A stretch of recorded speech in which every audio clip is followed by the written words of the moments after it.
the hell do you think we care about dying if you're going to deny us the right to live? You know, this revolution is filled with so many ironies, really. First you tell us that it is manly to keep your word, right? If you are a man, you keep your word. And now all that the black people in this country are demanding, and even the black people in the whole world are demanding, is that you keep your word. You told us we were free. Well, then show us that we're free. You told us that there is justice, equality for all in this country. Well, then stick to your word and let us see the justice and equality for all. Or else admit to us that you're not a man. You're a word. You're afraid of us. You're afraid to give us equal stand. You're afraid that if you give us equal ground, that we will match you and we will override you. And if that's what you're afraid of us, then tell us that's just what you're afraid of. But don't keep hiding it from us and holding this up to us, and every time we ask you for something, you give us a little bit of something, and it's all tokenism. We don't want tokenism. And there are most black men in this world that don't want charity. And yet still every time we ask you for something, you give us a little piece, a little piece. You're playing games with us. We're not children. We're big men. I've seen my father have to put up with all kinds of stuff. He was a big man. He raised a family. He went down south, and he had to go around to the back door with his wife. We're not asking for anything. We're not asking for any favors. All we want is what's ours. Now, there are many black veterans who are coming back, and they're mad. They're angry.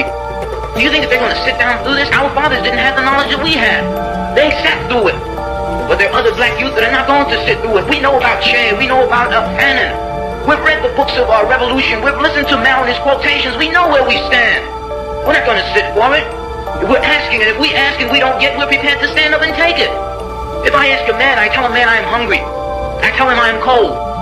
And I ask him to do something about my condition. And this man holds a loaf of bread right in front of me so I can see it. And I keep asking him, I'm begging him to please give me a slice of the loaf of bread. I am hungry. Then it is known by every psychologist that the next step in the progression is I am going to knock him upside the head and take the bread from him.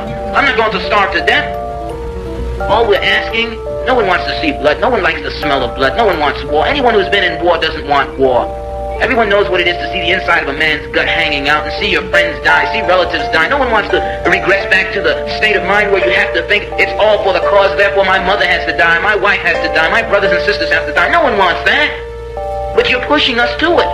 You're leaving us no choice. We're asking, we're begging. The students of the Columbia, they ask. The brothers down south ask. The brothers in Latin America, the brothers in Africa, they're all asking.